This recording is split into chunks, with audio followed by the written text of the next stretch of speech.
Today is the day. Do you remember these? At the end of last year, I took hardwood cuttings and I rolled them up in some plastic with just a little bit of compost in there, potting mix. And they were sticks at that point. And now look at them, look at all of these leaves. So what I'd like to do now is cut these open, reveal the roots, get these planted up, and then I'm gonna take you on a tour of the garden in June.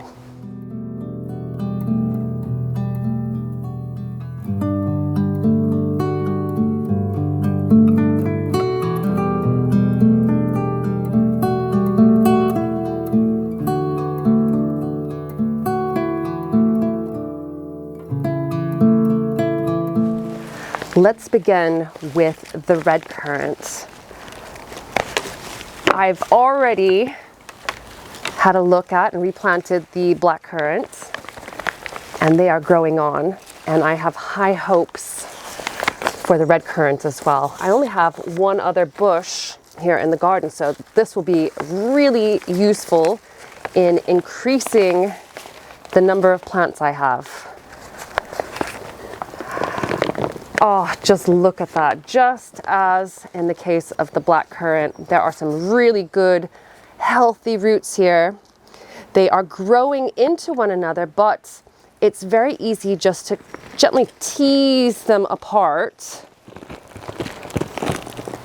And there's one plant here. And then pot them up in their own pots or containers. There's some really nice root systems on some of these. Look at that one. And with this method, it was so quick, so easy, and I didn't have to use very much potting mix. As you can see, it was just the bare amount. Each of the rooted cuttings now gets planted in its own individual pot with fresh potting mix. This will give the plants room to grow and become gorgeous new shrubs. After I potted them up, I give them all a very good watering in before taking them over to the side yard. They'll live here for at least the next month while they establish. This area over here is what I call the side yard. And when we bought our house back in early 2021, it was just covered in rubbish, in brambles and weeds. And over the years, it has changed and developed, but it's always been kind of a spare area that I didn't ever really want to show you very much of. Well, that has changed now. I've put a couple of planters in here, one that is growing some quite invasive crops, Jerusalem artichokes, aka sunchokes, and also horseradish. And if you grow either of them in your open garden, they're gonna spread and take over. So they're really good in a large container. And in the other one, I've got madder root, which I use as a natural soap colorant for making pink colored soap. And then it has evolved this year because what I have done is I have collected all of my plants that don't have a proper home just yet. So these are established plants in pots, and I have put them here. Such a great idea because I can now look at this collection of plants and it is helping me to visualize where they're gonna go if I need them and give them a really easy place for me to take care of them and keep them watered. And keeping them really close together is helping them to retain moisture as well. And it also just looks nice. I love looking out over this mini nursery of plants. On and around the deck, I have even more plants. It's just the one large veggie pod on the deck now, and inside I'm growing a few things, but mainly carrots. The greenhouse is home to a menagerie of young plants, and I've also moved the medium veggie pod inside to use as a seed bed.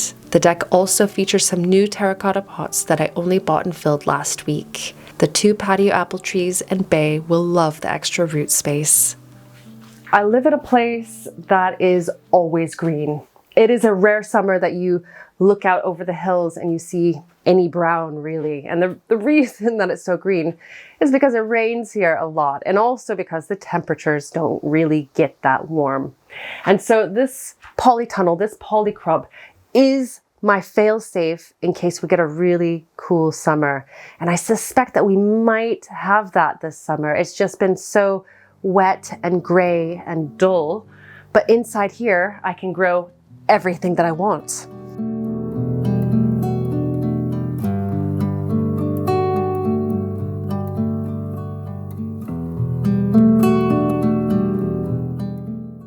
Of course, it doesn't rain inside here, and so I have to handle that manually. And I have 4 tactics for keeping my crops watered in here because I want to maximize every single square inch of the space in here so that I can get loads of crops no matter what's happening outside.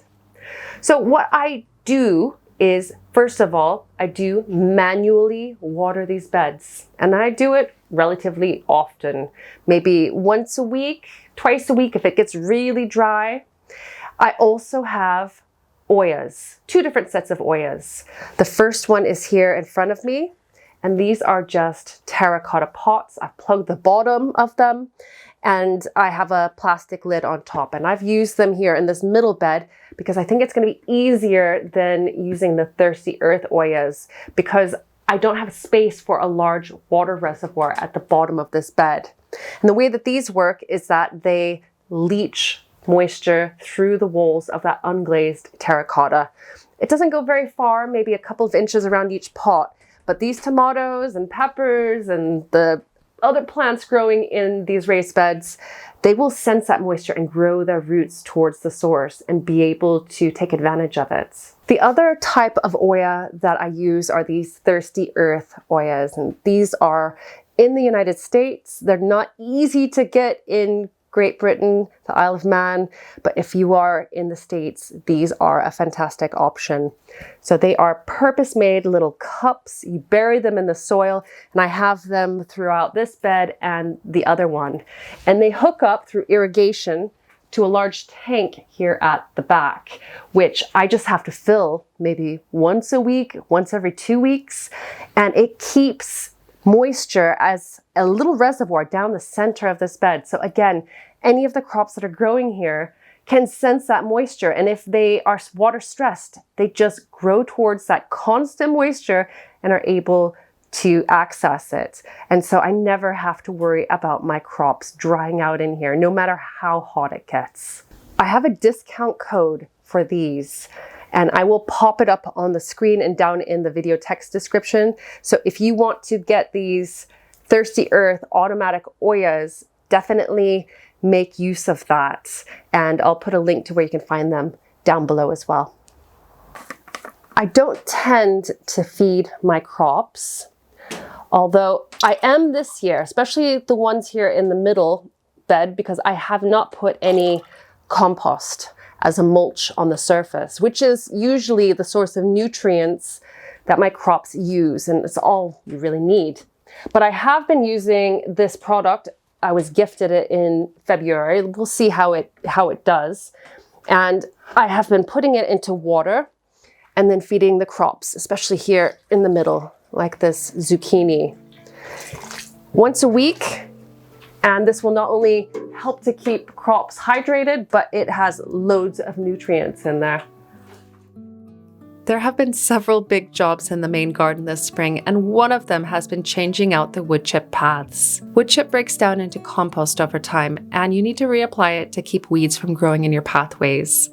Fortunately, it's light to move and easy to spread, but the job does take time. And despite having a late start to spring this year, flowers and crops seem to be catching up. The garlic is almost ready to pull, and greens and peas have been reliable and tasty. Though the strawberries are late, they might just ripen along with the plums next month. Overall, there should be a good fruit harvest this year, and vegetables are starting to trickle in. The perennial wildflower bed looks stunning right now too. It's the second flowering year for the newer patches and the fourth for the original middle section. My favorite flower that's blooming this year is wild carrot, but I love them all and the entire romantic effect. Even the weeds and grass growing in it seem to fit in, and beneficial insects are always buzzing and climbing over the flowers.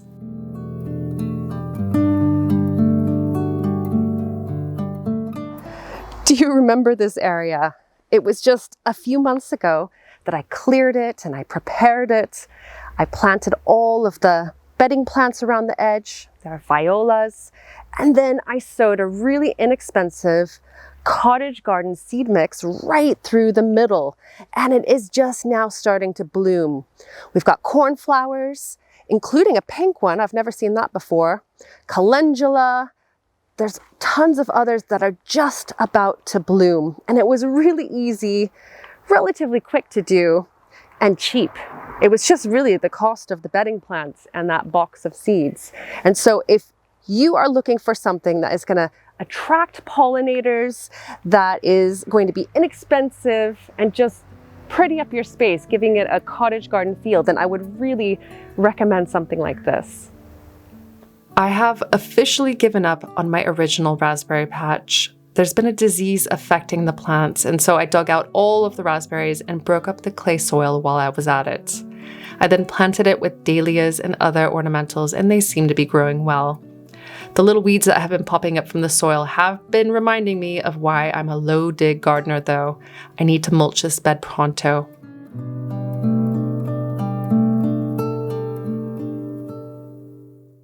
In the small garden area, the first birdie's bed is humming along with crops. The radishes and lettuce are ready, and the pea pods are swelling.